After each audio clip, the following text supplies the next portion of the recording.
Hello and welcome to my channel.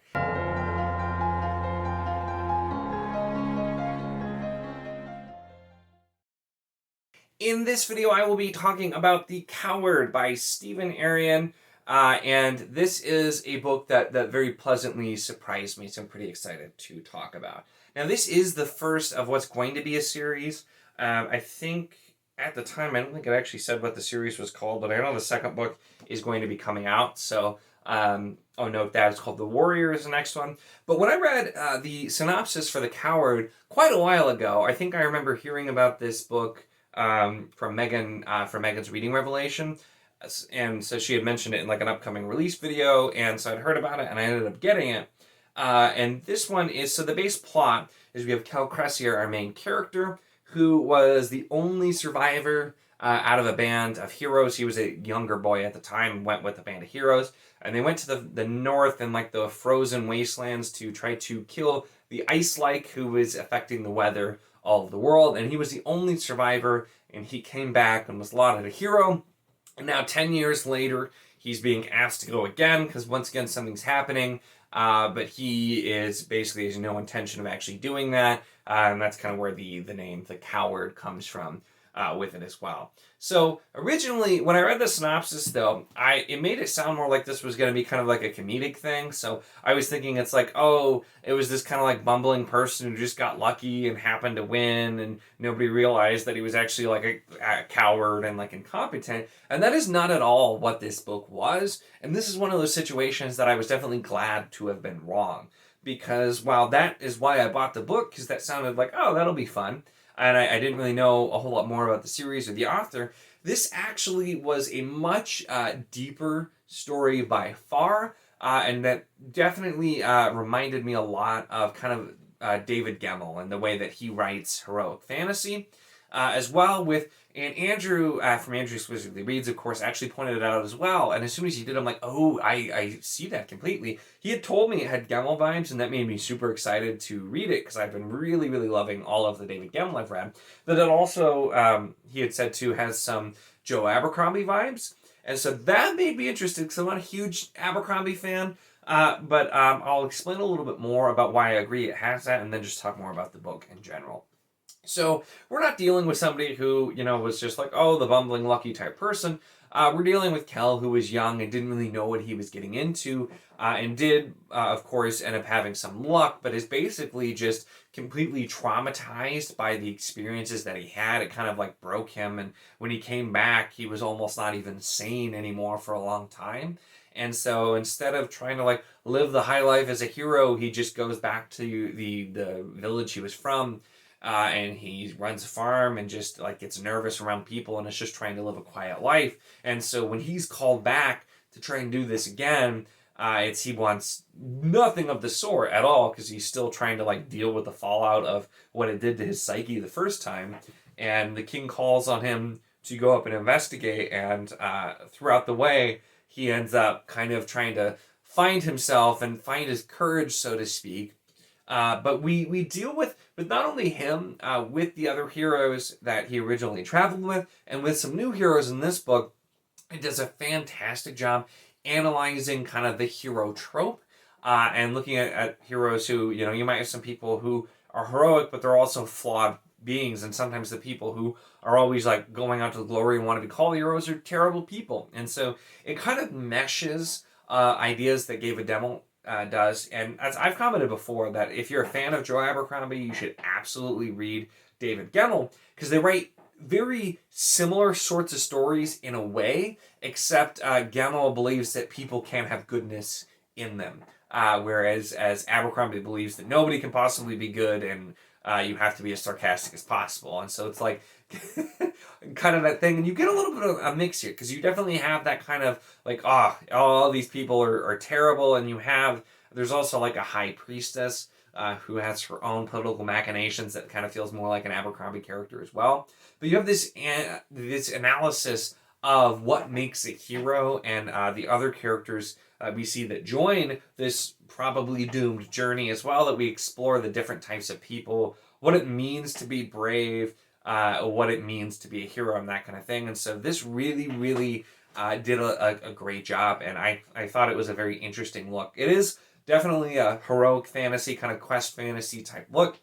That's the whole premise of the book. Somebody has to go on a quest, and it's like the unlikely hero to an extent as well. But it does a lot of unique things, and the world that's set up, while of course we're just going on a quest as most of it, we do have, like I said, the some other POVs here and there as well. It is mostly on Calcressia and the group that's heading north, but we do have some other POVs as well, so we learn about the world, and it sets up a lot of interesting bits and pieces there as well. We learn about the different kingdoms and who's allies, who's enemies. We learn about different groups of people. We have the introduction of all kinds of different creatures, including some humanoid creatures and some like giant northern ice creatures, including like sharks with like armored heads who can like bust through the ice. There's giant like wolf things. We've got the undead. We've got all kinds of stuff going on the way, and so it really managed to set up quite a lot, and it did a really nice job balancing the quest parts and then all of the political undercurrents that were going on away from that quest as well. And looking at not only for the heroes themselves and analyzing that, but what the idea of heroes does for a people, and looking at how stories can make people want to live up to be a hero. And so you have, not only are we looking at a quest, but then we have also different sides looking at how is this going to affect us and like our plans if we have a hero. Whether or not the hero succeeds, how is that going to affect if now there's all these new stories with it. And there's a lot of talk too of how there was a I can't think of the word for like a ballad, basically, the Ballad of Calcressia, and there's this song that tells the highly edited version of what the original story was, and it's become like the most well-known thing also. And so looking at that as well, like how do these things affect it? What's editing the history? What is it worth explaining things, or is it better to tell people how things really were, or let them believe in this story? And so there's a lot of other themes that get explored there as well, and I just thought it really did a great job. The ending of this one too, I really thought stuck the landing, and this was something I thoroughly enjoyed all throughout, but it's always one of those things where with a quest type book, when you get there, you still have to have something that's going to make it worthwhile. This felt like a very much more the journey is more important than the destination type of book, but at the same time, the destination did not disappoint at all. The kind of final confrontation, along with what the characters discover is actually going on, and they learn more about the history of the place that they're going, and because they're headed up to basically like an ice castle where the ice like is, finding out more about what's going on there, what's happening in the confrontation, did a ton to almost like instantly fill in the world building and explain a lot of history without doing any sort of info dump, really. It just kind of like, oh my gosh, it all fit in. And so the way it was done was fantastic. I was very impressed with how well this book was written. I most certainly will be reading the second book at some point. I'm not entirely sure when I'll get to it. It's not out quite yet. But I definitely will be reading The Warrior because this did a lot. It set up a lot for the next book as well. The way this one ends, it definitely makes you want to know what's going to happen next. It's not a cliffhanger by any means, but there's just plenty set up for the next book.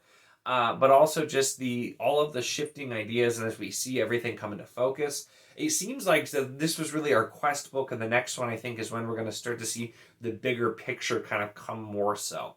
This book did a good job of having that on the fringes, so we're still setting up the big picture, even though this is more so focusing on that quest, but there's a lot to happen with the bigger picture, and so it'll be really interesting, and I'm hoping that it continues on with the quality. Sometimes when you're switching to that, it can be a little bit difficult, but this book in no way felt like a setup book, while also doing a surprisingly large amount of setup for the later books to come. So I think it was handled extremely well, and I was very happy with it. It's definitely one of those things where I found myself saying a lot when you start a first book and it feels like a setup book, and that's not always a bad thing, but it's just like, I feel like all this did is set up. It's also something where I've had complaints about the first book in a series where I'll be like, oh, not a lot happened, or like I had issues with this, and then you get that response like, oh, that's just setting it up for what's to come. And I'm like, that's all well and good, but if the book does not at all on its own stand and like give you any sort of satisfaction or good, if you just have to read it like the prologue to the series, that's not a good thing. It doesn't really say a good thing about the book, and so this did not fall into that whatsoever. This was a really strong opening book in a series. It's made me really interested to check out the rest of this author's books. I know he's got some other books in series, so I'll definitely be checking that out, as well as the sequel, The Warrior, once that is out also. So those really are my thoughts on The Coward by Stephen Aryan. Make sure to give this video a like if you enjoyed it. Check the link in the description for the Wizardly Duo Discord if you want to chat this book, other books, really anything at all. It is a lot of fun, and we would love to have you. Of course, if you enjoyed my content, make sure to subscribe.